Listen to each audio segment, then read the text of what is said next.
दुनिया 2 विश्व युद्ध झेल चुकी है, जिसकी चपेट में कई देश तबाह हो गए। हम अक्सर सुनते आए हैं कि तीसरा विश्व युद्ध जरूर होगा। कब होगा, क्यों होगा, यही नहीं पता था, पर इतना जरूर सुना था कि जरूर होगा। अब लग रहा है कि इसका वक्त करीब आ गया है। दुनिया के ताकतवर देशों के बीच तनातनी हद से ज्यादा बढ़ चुकी है। दुनिया 2 धड़ों में बढ़ती नजर आने लगी है। रूस और यूक्रेन का युद्ध करीब 4 महीने बाद भी थमने का नाम नहीं ले रहा है। तो दूसरी तरफ नाटो देशों ने पूर्वी यूरोप में 80,000 से ज्यादा सेना तैनात कर दी है, जो अब तक के इतिहास में नाटो की यूरोप में सबसे बड़ी तैनाती है। रूस के बॉर्डर के करीब नाटो के एयर डिफेंस सिस्टम से लेकर बॉम्बर तक तैनात हो चुके हैं। सवाल यह है कि इतनी बड़ी तैनाती का मकसद क्या है? क्या यूक्रेन के बाद रूस और नाटो आमने सामने हो सकते हैं? ये एक्सक्लूसिव रिपोर्ट देखिए। एटमी मिसाइल रेडी टू फायर, परमाणु युद्ध का सायरन ऑन।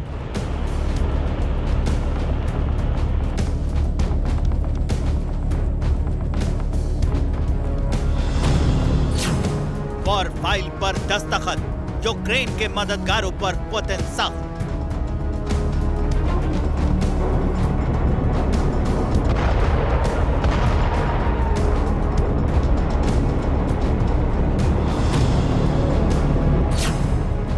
क्रेमलिन का कबूलनामा, विश्व युद्ध तो होकर रहेगा।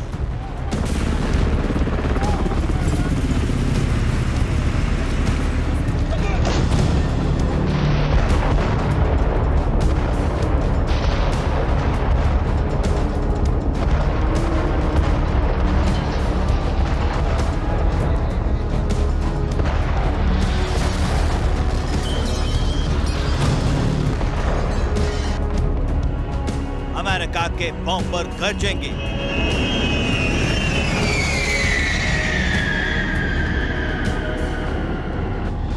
ब्रिटेन के टैंक, जर्मनी के मिसाइलें,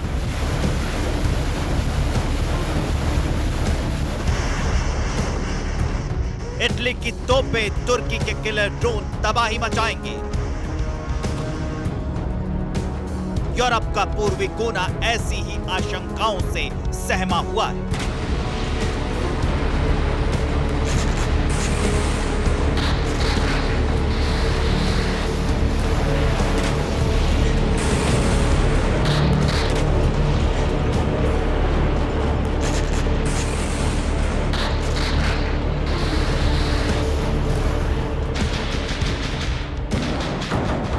एक 111 दिन के युद्ध का दौर बदल चुका है, दस्तूर बदल चुका है। यूक्रेन के डोनबास इलाके पर पूरी तरह से रूस का कब्जा हो चुका है।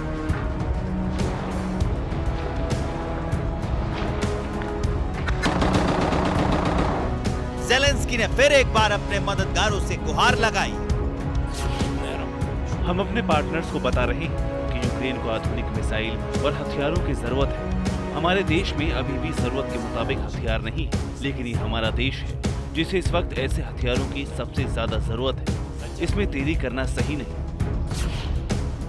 ज़ेलेंस्की अमेरिका और यूरोप से हथियारों की गुहार लगा रहे हैं, क्योंकि डोनबास पर कब्जे के बाद रूसी फौज बारूद बरसाते हुए पश्चिम की तरफ कूच करने लगी।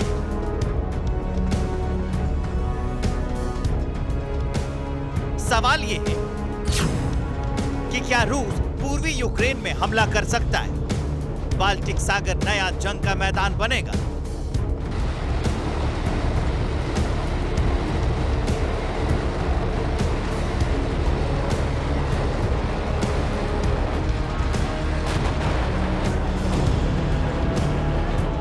जब आप ये तस्वीरें धमाकों से धरती कांप रही है,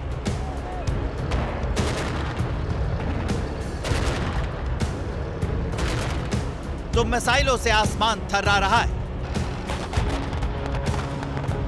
देश अलग है, फौज अलग है, महाविनाश के हथियार अलग हैं, बोली भाषा भेष अलग हैं,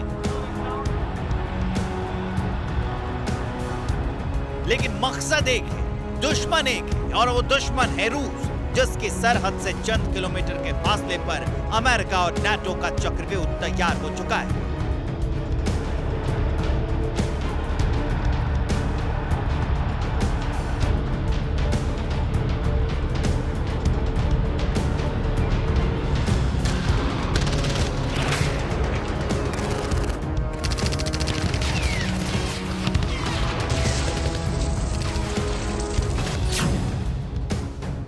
इतिहास में पहली बार यूरोप में नाटो ने सबसे बड़ी तैयारी कर दी है। इतिहास में पहली बार रूस ने बॉर्डर पर नाटो के घातक हथियारों की तैनाती की है। इतिहास में पहली बार नाटो देशों ने मॉस्को को खुली चुनौती दे दी।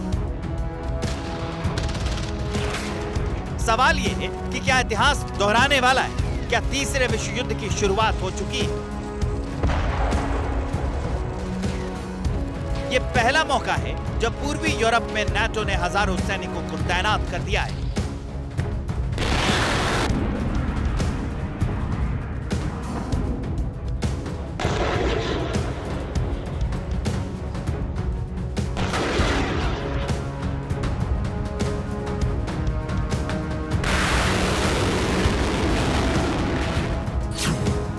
पूर्वी यूरोप में नाटो देशों के 80,000 सैनिक पहुंच चुके हैं। इनकी तैनाती Estonia, Latvia, Lithuania, Poland, Slovakia, Hungary, Romania, Bulgaria में की गई है। सबसे ज्यादा 10,000 से ज्यादा सैनिक पोलैंड में तैनात किए गए हैं। सोवियत संघ का हिस्सा रहे एस्टोनिया, लातविया, लिथुआनिया में नाटो के 4,000 सैनिक कॉम्बैट रेडी हैं।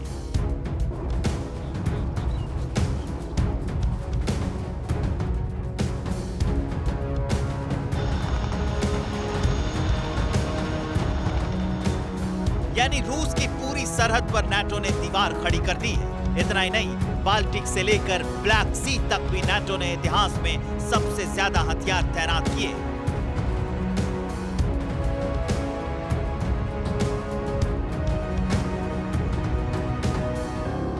अमेरिका का सबसे बड़ा युद्धपोत बाल्टिक सागर में पहुंच चुका है।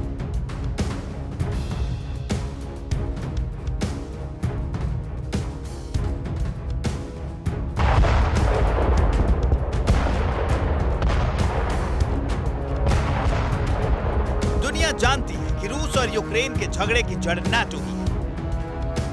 ज़ेलेंस्की के नाटो में शामिल होने की जिद ने ही पुतिन पर आक्रोश भड़काया, इसलिए रूस ने बारूद बरसाया। लेकिन रूस के हमले के बाद से ही नाटो देशों पर यूक्रेन की तबाही के तमाशाई होने का इल्जाम लग रहा था। ऐसे में सवाल लाजमी है कि अचानक नाटो देशों ने रूस के बॉर्डर को घेरने का फैसला क्यों किया? जवाब 3 वजहों से समझिए। पहली वजह यह कि यूक्रेन पर कब्जे के बाद भी रूस नहीं रुकने वाला है। यूक्रेन के बाद रूस पूर्वी यूरोप पर हमला कर सकता है। रूस के टारगेट पर पोलैंड, एस्टोनिया, लातविया और लिथुआनिया भी है। इसलिए नाटो देशों ने सबसे ज्यादा हथियार और सैनिक इन्हीं 3 देशों में तैनात किए। यूक्रेन की बर्बादी का मंजर देखकर रूस के पश्चिमी पड़ोसी सहमे हुए हैं। एस्टोनिया की तरह ही लातविया का हलफ भी रूसी मिसाइलों के खौफ से सूखा हुआ है।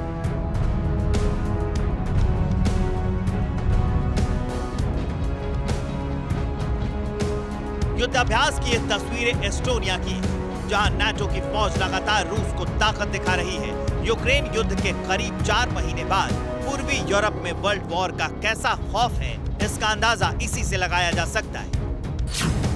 पोलैंड की कुल फौज में 1,20,000 सैनिक हैं। स्लोवाकिया के पास सिर्फ 13,000 सैनिकों की फौज है।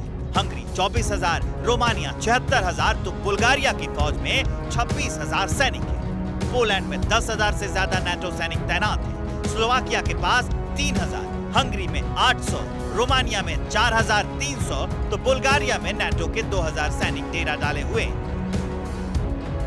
साफ है कि अब बात आर पार की हो चुकी है। नाटो को रूस के अगले टारगेट का अंदाजा हो चुका है। ज़ेलेंस्की ने तो साफ कह दिया है कि कीव के बाद अगला नंबर कीव की बर्बादी का तमाशा देखने वालों का है।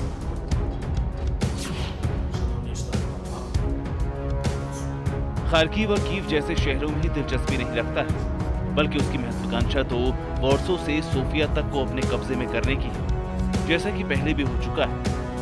यूक्रेन की धरती पर रूस के बड़े कदम इस बात का इशारा है कि इसी तरह वो दूसरे देशों में भी घुसने की पूरी कोशिश करेंगे।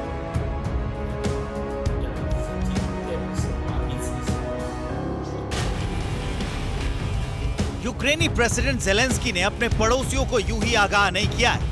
इसके पीछे मॉस्को से आई बेहद सनसनीखेज खबर है। रूस ने अपने नए न्यूक्लियर हथियारों के लिए सोवियत जमाने के बेस को एक्टिव कर दिया है। रिपोर्ट के मुताबिक रूस ज़िटोविचिन न्यूक्लियर बेस को एक्टिव कर रहा है। जिटोविची न्यूक्लियर बेस बेलारूस के गोमूल इलाके में है, यूक्रेन की राजधानी से, जिसकी दूरी सिर्फ 165 किलोमीटर है।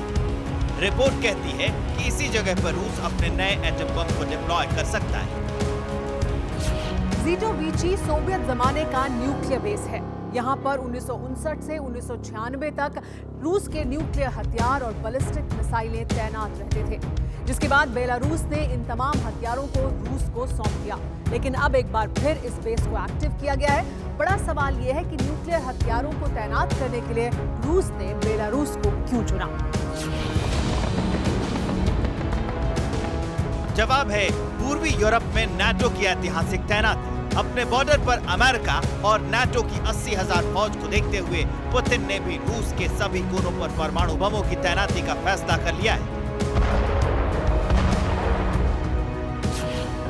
नाटो की पूरी फौज पूर्वी यूरोप में तैनात है, जिससे निपटने के लिए रूस के पास कैलिनिनग्राद है। बाल्टिक में रूस का सबसे बड़ा मिलिट्री बेस पोलैंड और लिथुआनिया के बीच है, जहां से पूरे यूरोप को निशाना बनाया जा सकता है। रूस की सरमत मिसाइल भी कैलिनिनग्राद में तैनात की गई है। रूस का सबसे बड़ा परमाणु जखीरा भी कैलिनिनग्राद में है।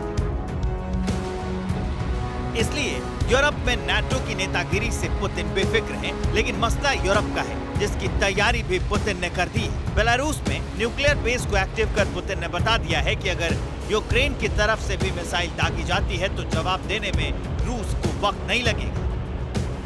साफ है कि यूरोप की दहलीज पर लड़ी जा रही लड़ाई यूक्रेन की चौहद्दी के पार जा सकती है। माना जा रहा है कि रूस किसी भी वक्त लिथुआनिया को निशाना बना सकता है।